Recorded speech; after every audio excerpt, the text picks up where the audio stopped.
is out of that sea, okay? So four great beasts came up out of the sea and they were different from one another. So Daniel sees four distinct beasts, okay? And that's going to be different from what is described in Revelation. Revelation 13 shows one beast. So what I want us to do here in Daniel is let's consider each of these particular beasts one by one and what they could mean for us. So, verse 4, the first beast was like a lion and had eagle's wings. Then, as I looked, its wings were plucked off, and it was lifted up from the ground and made to stand on 2 feet like a man, and the mind of a man was given to it.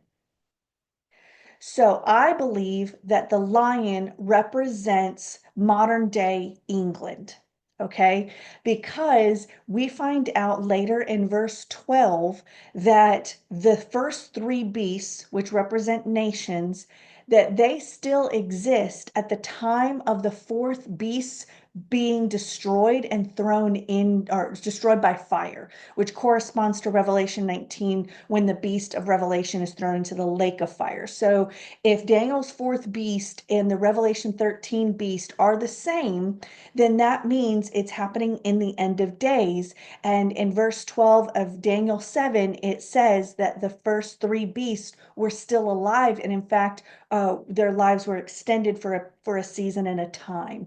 So we know that England, modern day England, corresponds to the symbol of a lion. So some interpret these four beasts as ancient kingdoms, with the lion representing Babylon. But I don't think that's true because that would mean the fourth beast would be Rome, and we have a lot of reasons to know that it's not Rome. So, like I said, if the fourth beast corresponds to the beast in Revelation 13, then these other three beasts have to be modern nations, okay?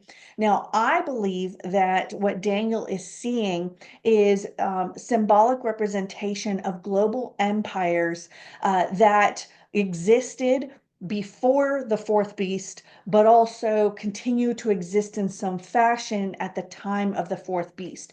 So England would fit that because we know that the British Empire rose up, right, and then it dwindled in its power and its reach, but England still exists today.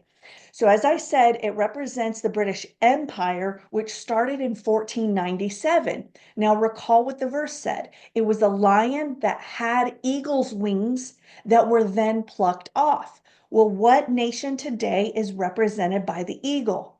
The United States.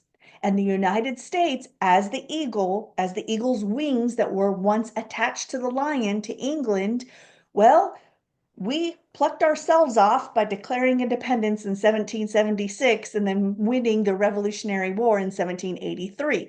So that again corresponds, right? It's a modern day nation that was an empire that still exists today, that's represented by a lion that once had eagle's wings attached to it that were then plucked off.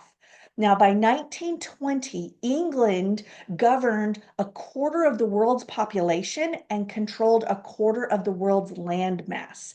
So that's how large and extensive the British Empire was at its peak.